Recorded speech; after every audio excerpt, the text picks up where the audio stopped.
Perkenalkan, nama saya Clara Marshana dari SMP Nasional KPS Balikpapan, membawakan cerita Hikayat Putmaraga yang berasal dari Kalimantan Selatan. Beginilah kisahnya. Pada suatu hari di desa Kalampayan, tinggallah keluarga miskin, seorang ibu dan putranya Putmaraga yang hidup kesusahan sepeninggalan ayahnya. Namun, suatu malam, ibu Putmaraga bermimpi bertemu seorang nenek tua yang berkata kepadanya, "Galilah tanah di belakang rumahmu, di antara pohon nangka itu." Ibunya kaget, lalu ia bangun. Keesokan harinya, ia mengajak anaknya untuk menggali sesuai dengan pesan nenek yang ada di impiannya itu. "Ibu, lihat, intan permata." Mereka melihat guci Cina yang berisikan intan dan permata. Mereka pun langsung ke kepala suku dan menanyakan kepada siapa mereka hendak menjualnya. Kepala suku menyarankan agar mereka menjualnya ke Raja Medang Kemulan. Lalu setelah itu, Putmaraga izin kepada ibunya untuk pergi ke sana. Lalu ibunya berpesan, "Anakku, tolong ingatlah pesan ibu. Selagi kamu di sana, bersikaplah jujur dan tidak sombong. Dan setelah laku jualan ini, lekaslah kamu kembali." Lalu anaknya pun segera pergi. Ia menggunakan kapal dan menumpang seorang saudagar. Lalu ia berlayar ke sana. Saat mereka berlayar, tak lupa ia membawa permata dan berlian itu. Tak lama mereka berlayar, mereka akhirnya sampai. Putmaraga langsung membawa permata dan berlian itu kepada raja.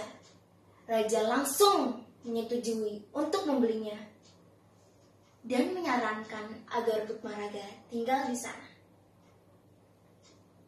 Tidak lama setelah itu, dengan usaha dan jerih payahnya, Putmaraga akhirnya menjadi saudagar terkenal dan terkaya di Bedang Kemulan. Mendengar hal itu, raja terkesan dan berniat untuk menikahkan putrinya dengan Putmaraga. Putmaraga setuju. Tak lama setelah mereka menikah, Putmaraga memberitahu istrinya bahwa ia tetap masih mempunyai ibu. Lalu ia berkata kepada istrinya, "Istriku, sebenarnya aku masih mempunyai ibu." Istrinya berkata, "Iyakah? Aku sangat ingin menemui ibumu." Lalu Putmaraga akhirnya berjanji kepada istrinya untuk menemui ibunya. Tetapi waktu berlalu dan ia tak kunjung menepati janjinya. Hingga istrinya mendesak.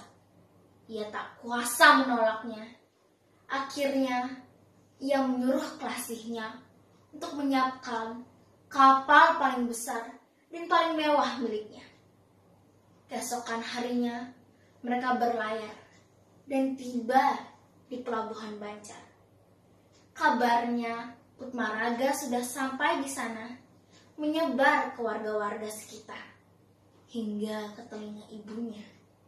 Ibunya mendengar kabar itu sangat senang. Ia langsung mendekati kapal Putmaraga yang besar dan mewah itu dan bertanya kepada kekasihnya, Putmaraga, "Pak, izinkan saya bertemu dengan anak saya, Putmaraga.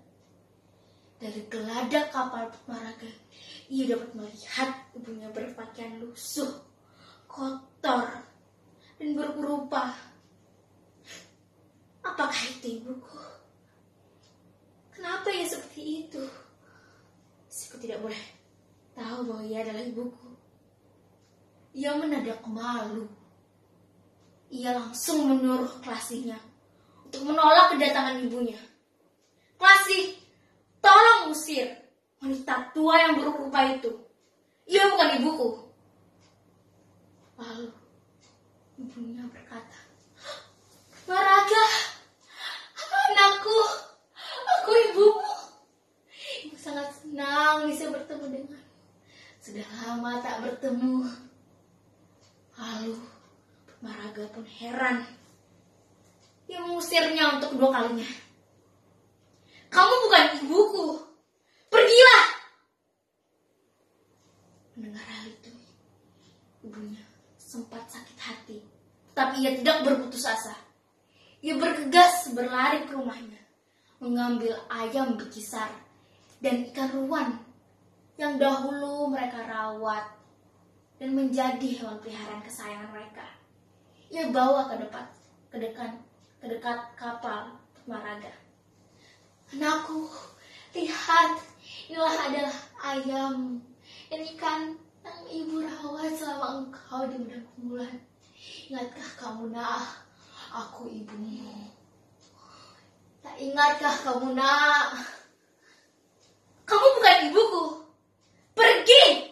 Pergi dari sini. Engkau hanyalah wanita tua yang buruk rupa, yang hanya menginginkan harta kekayaanku dan mengaku-ngaku sebagai ibuku. Pergi dari sini.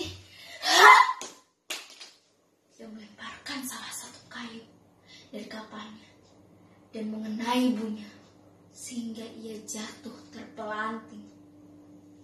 Dengan bercucuran air mata, akhirnya ibunya itu meninggalkan kapalnya. Sambil berdoa, ia ke rumahnya. Ya Tuhan, maafkanlah anak hamba yang durhaka ini.